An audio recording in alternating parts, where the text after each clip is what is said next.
पर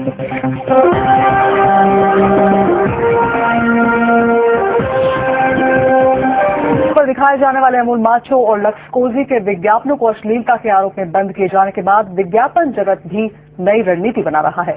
विज्ञापन एजेंसियां अब सरकारी मोरल पॉलिसिंग का तोड़ खोजने में लग गई हैं।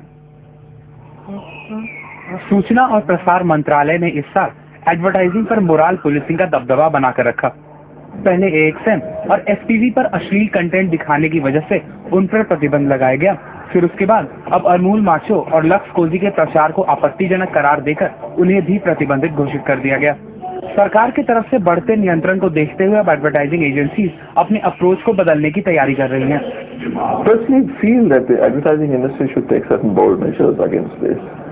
Trying to get the government to interfere in everything possible. Yes, if it's vulgar, if it is against the laws, it should not. Then obviously it can be censored. But if the censor board is clear, then I don't see why this interference should be there.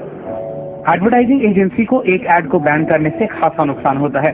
Advertisers के हिसाब से अभी तक undergarments के add काफी monotonous होते थे, जिसको देखते हुए अमूल माछो और लक्स कोजी के प्रचार खासे प्रभावशाली हैं।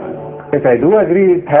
It had sexual overtones in it, but then I believe now our Indian audience is very mature, our media is very mature, and it is again a very subjective thing. There was no nudity shown. There was only a female who was making little suggestive gestures, and the attempt by the advertiser was to bring in little humor into such a mundane kind of a product. सरकार के इस रवैये से निपटने के लिए अब advertising एजेंसियां कुछ ठोस कदम उठाने की तैयारी में हैं। अश्लीलता एक सब्जेक्टिव टर्म है और खासकर जब आप इसे फैशन से जोड़ देते हैं तो ये गुत्थी और उलझ जाती है।